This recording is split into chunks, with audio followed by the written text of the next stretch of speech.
What's up, YouTube? So today, jumping into the Robinhood portfolio, just to show you guys a quick update. But today we are mainly going to focus on talking about ETFs versus individual stocks and which one's better, which one is worse, and how you guys should decide whether you want to invest in either or when starting your own investing journey. Now, again, I invest for dividend growth income. So the way that I think about this might be different from you. If you decide to invest in growth stocks, then your strategy is going to be a little bit different. But we will cover what ETFs are and what individual stocks are so you can make a more educated decision. And we'll just jump right into it. So let's start with what an ETF is. And I have a couple ETFs. So we'll jump into SPHD, which is an Invesco fund. And ETFs just stands for exchange traded funds. They are essentially a collection of individual stocks that's managed by the company here, which is Invesco. And let's take a look. So you can see down here that they have a wide range of industries that they're invested in. So it sort of spreads out their risk. So that's essentially what an ETF is. They're a collection of individual stocks that's managed, so they always update, and these percentages will change on a consistent basis based on what the managers at the fund decide is the best situation for them currently. Then that is a little bit different than an individual stock. So we'll go back into the portfolio and then we'll look at an individual stock. And one of my favorite stocks is Avi, which is a healthcare company. And as you can see, it's already up basically $10 so far. And I bought this about a month ago. So that's an amazing return right there. And if that trend continues, I mean, we're looking at close to almost triple digits returns in the year. And an individual stock is just an individual company run by a CEO. Right down here, we got Richard Gonzalez. They have a lot of different companies with them and their subsidiaries, and then they focus on a specific sector, although there are general companies that focus on multiple sectors. But this one specifically is for healthcare and biotech. And I like this one because they do pay out a pretty good dividend. As you can see, I'm already going to collect one of the dividends, which is $1.55, and I'll get a couple more payments of that for the year. So that is basically the difference between an exchange traded fund and an individual stock, is that exchange traded funds are just a collection of individual stocks, but an individual stock is essentially just a company that is put their stocks on the public market. That's the only difference. So which one is better? Which one is worse? Let's start with the pros of having an individual stock. Now, the pro with an individual stock versus an ETF is that there's higher growth potential because it's based on fundamentals analysis of the business, right?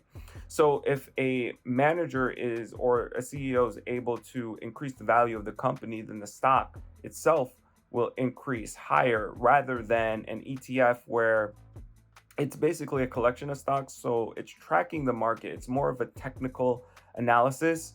So it's tracking a specific underlying market. So it either goes up with the market or it goes down with the market. There really is no control. Whereas an individual company has so much control over whether they can increase their profits and things of that nature. So that's a pro for an individual stock. Another thing is that an individual stock can go up regardless of whether the market's going up or down. And that's something that you don't see with ETFs. With ETFs, if the market's going down, that ETF is going down too with it. But with individual stocks, if the company has a certain level of strength, then it can still maintain its value or even grow in down markets. So that also is another benefit of an individual stock. And lastly, there is no fees.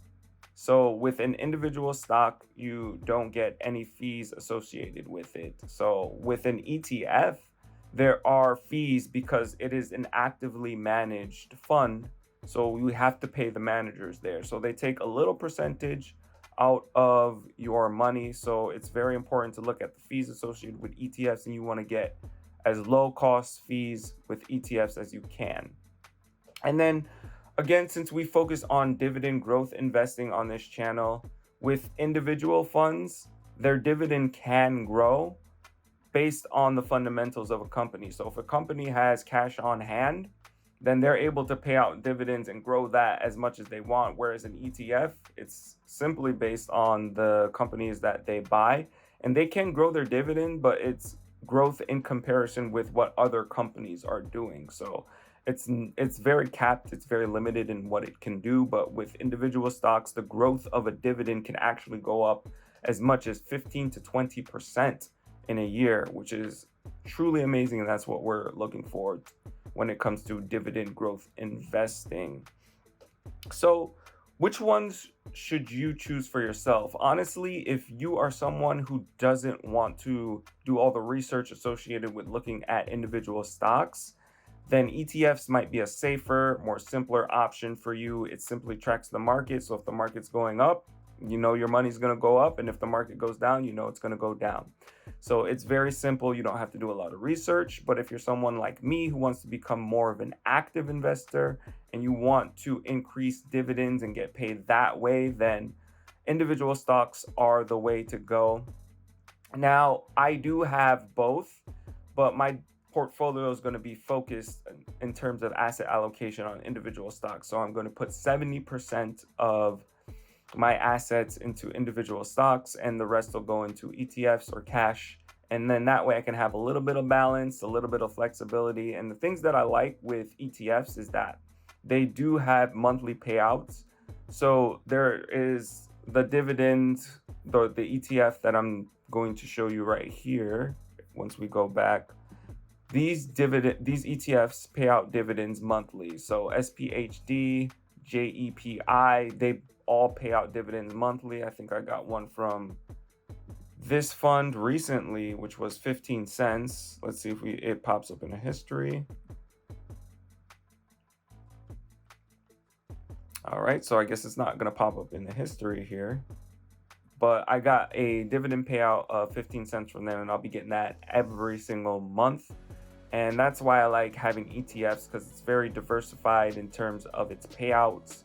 With regular individual stocks, it's usually quarterly, but with these ETFs, you can get paid monthly, and having that balance gives me a good balance of income.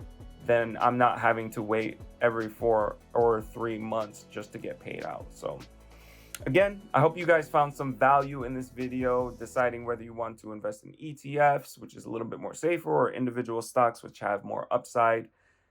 Make the decision for yourself, and hopefully this will be an amazing journey to building your freedom.